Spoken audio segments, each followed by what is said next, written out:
Hey guys, what's going on? Got some heavy hitters for you here, starting with the most popular science fiction book of all time, and that's not just YouTuber hyperbole, that is factual. Dune by Frank Herbert. A lot of people are surprised to learn I haven't read this book. I find myself in conversations about it a lot, and I've seen the movie, I've seen the sci-fi original TV miniseries. I can carry a conversation about it, but it feels disingenuous, like I'm lying to the other person because I haven't actually read the book, so I figured I'd dive in. I did temper my expectations because there is a lot of hype behind this book, and despite that, I gotta say, it did deliver. It's an amazing piece of world building, number one. So rich, so well developed. Definitely the Lord of the Rings of science fiction. Without a doubt, earns that title. I won't bore you with the synopsis. You already know what Dune's about. Great characters, intricate storyline, complicated but still accessible, and a surprising amount of philosophy sprinkled into this book. He starts every chapter with a quote from a fictional book within this fictional book. And a lot of them try to deliver this complicated, nuanced, philosophical idea, like the necessity of suffering, the necessity of discontent, or how speed and efficiency will only bring you sooner to death. And a lot of times he succeeds, but sometimes I don't think it's earned at all. Stephen King did that a lot, where he'll start a book with like a Bob Dylan quote, and you'll read it and say, okay, and sometimes you see the thread and sometimes you don't. But I appreciated them as these bite-sized food for thought snacks. So the most popular comment on my top 10 sci-fi video, besides talking about the one random thing I said about they, them pronouns, is about Dune. Why is Dune not on the list? Of course, it's because I hadn't read it. So now that I've read it, the question is, would it make it on the top 10? The answer is no. It's a great book, not to detract from it, but I watched an interview with Tyler, the creator, recently, and he's talking about top 10 lists, in this case, rap albums, specifically younger people's lists. And he's wondering why there's Tupac on these lists, Biggie Smalls, these old rap artists. And he's kind of accusing them of trying to curate these objective top 10 lists based on what other people have said. But of course, every top 10 list is entirely subjective, and everything you see here on YouTube is entirely subjective. There should be an asterisk on the top right of every single video, just inlaid in the YouTube client saying, this is somebody's opinion, do with that what you will. But we haven't even gotten to the Phillip K. Dick book yet, so let's not get too much in the weeds of objectivity and subjectivity. But Tyler, the creator, was encouraging these younger people to make their own lists. He wants to see that weird song that was universally panned by Lil Peep just because it was what you heard on the radio when you had your first kiss. This is what creates a powerful reaction to a song or a book or a movie. And I have a feeling that Dune was the introduction of a lot of people to science fiction, and I can see that. And I can see this being the first world that you got totally immersed in.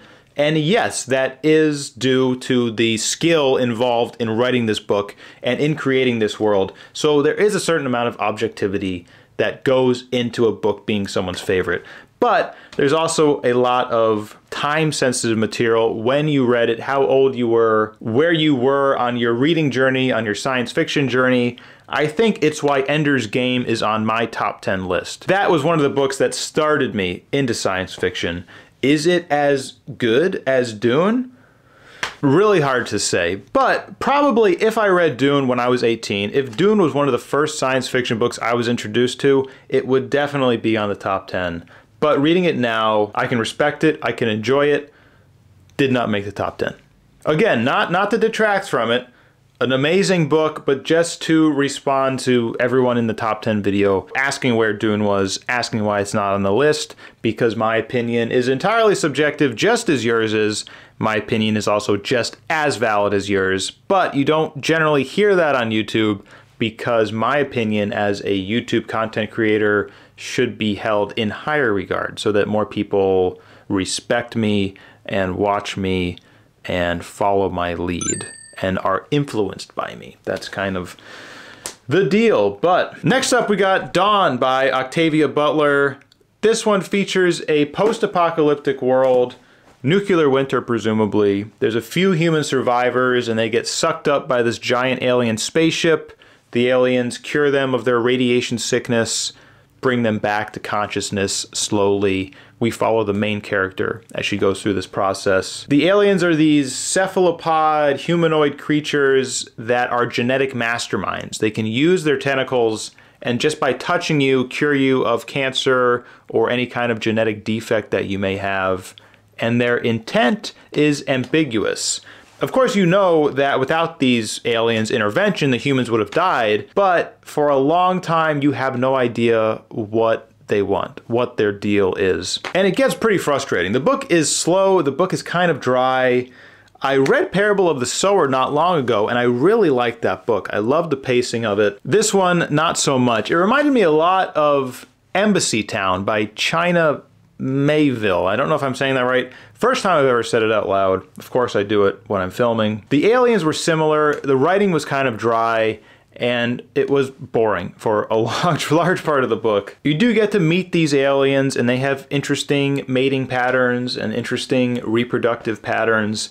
And then you finally learn that the aliens evolve by melding with other species. They go around the universe finding intelligent species, and they mate with them in their weird way, and then they are born again. So that's what they want to do here. That's what they want to do with the main character, but she's resistant to it. Classic sci-fi idea of your humanity. What's it worth? Why do you hold on to it if it is going to bar you from a more intelligent existence? An existence where you can cure yourself of cancer. Why would you not want to do that? Because you wouldn't be human anymore. And what's the problem with that? You can't really logically say what the issue with that is. Just something about losing your humanity, something about being torn from what you know of yourself fundamentally. Same thing with digital consciousness. Why am I so opposed to that idea where I could hike up Mount Everest in the same day that I explore some deep underwater cavern? It seems great, but you wouldn't be a human doing it. You would be a piece of code, and something doesn't sit right with me there. So it does a good job in exploring that kind of concept. Although, does it really explore it? Not really. It just kind of brings it up. Minimal food for thought, I will say. But I really was trying to figure out what this book's deal was. And in this particular copy, I always buy used books. This one was bought for a class, African American Studies, and the person who was reading it wrote all of their comments in the margins. Just kind of primal, reactionary things like, wow, or what does this mean? Or why is she doing this? And they got progressively more impatient in the first 20 pages of this book, asking, why didn't she start with this? I wish I knew this sooner. This is a weird word to use. And then it stopped, on page 20. So they tried, but they gave up. And I was thinking about this in terms of an African American history course. And the obvious example is the slave ships that sailed up to the West African coast and then demanded that all these people uproot their lives and be slaves on a different continent. Kind of different because there was probably not a lot of ambiguity in what was happening there. There was no upside for the Africans. They weren't being promised a better life, a more technologically advanced life. They were just being used. But similar in the sense that you are taking all of their culture and just eliminating it and forcing them to be something else. And even when you take that in a different circumstance where perhaps the slaves are getting something in exchange, to be more evolved in a genetic way, it's still not a good trade. It's still something that you wouldn't volunteer for. I don't know if slavery needs to be villainized even more these days. Everyone knows it's a horrendous act and should never be done again, but that's what I got from it. If you've read Dawn, what were your thoughts? I'm interested. And lastly, we got A Maze of Death by Philip K. Dick. And look at this used copy I got. I always buy used books. Bloodstain next to A Maze of Death, almost like it should be there, almost like it was meant to be there. And what I assume to be a bloodstain. Maybe not, maybe wine. I don't know. This one's about an expedition to a planet. 14 people are chosen from all over the universe, and they're all kind of ready for a change. They are in a dead-end job or just wanting some excitement. They have no idea what their goal is on this planet, but once they all arrive, there's a transmission that is played, but it gets jumbled, so they're trying to figure out what the hell to do. People start dying, and in classic Philip K. Dick fashion, there is paranoia galore.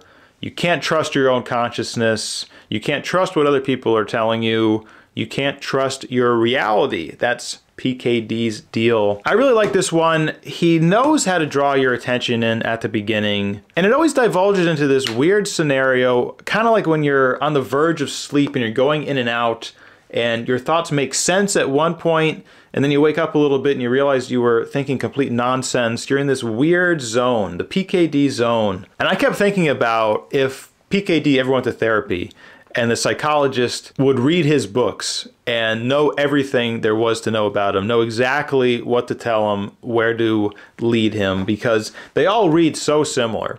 He was paranoid. He didn't trust his own perception. He didn't trust reality. And I do wonder how he would be today. What would PKD's conspiracy theory of choice be today? Birds aren't real. Pizzagate, he would probably be for all of them because they all kind of stem off the same idea of not being able to trust your reality and being told lies by the media. He would be all about fake news. And I wonder if that's why a lot of people really like PKD, myself included, because reading his books, reading enough of his books, you know what he's about. I almost could imagine a conversation with him.